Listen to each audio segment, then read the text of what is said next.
за недела неработен ден покажува со самото тоа што за нецели 5 месеци носите нови измени.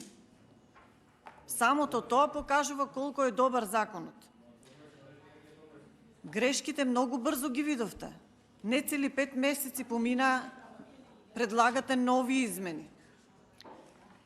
И за тоа, повторно ќе кажам, за тоа кои се туристички места никаде нема.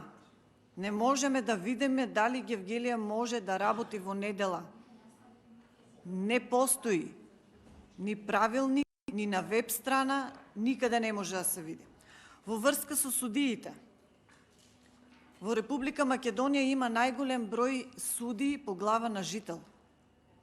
А бараме, за разлика од други земји во Европа, а ние бараме да се зголеми старосната граница. И уште еднаш за Законот за работни односи.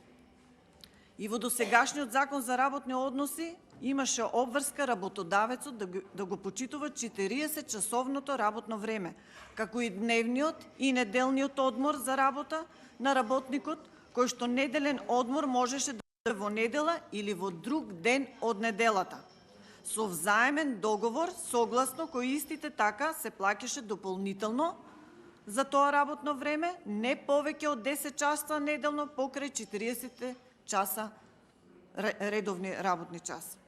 Празниците, дневниците и неделите им беа плаќани исто така со зголемен процент на исплата на плата, која исто така беше регулирано со член 116 до член 148 од Законот за работни односи.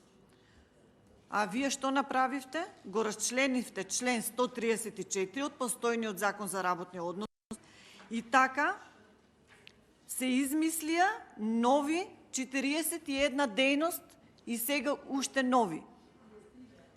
Добро, 43 колку и да се. Значи излегува дека во сите овие дејности да се работи во недела. Што се всушност измените?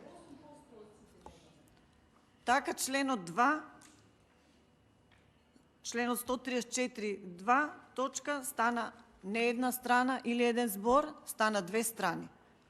Со самата измена и додавање на зборот недела. Благодарам.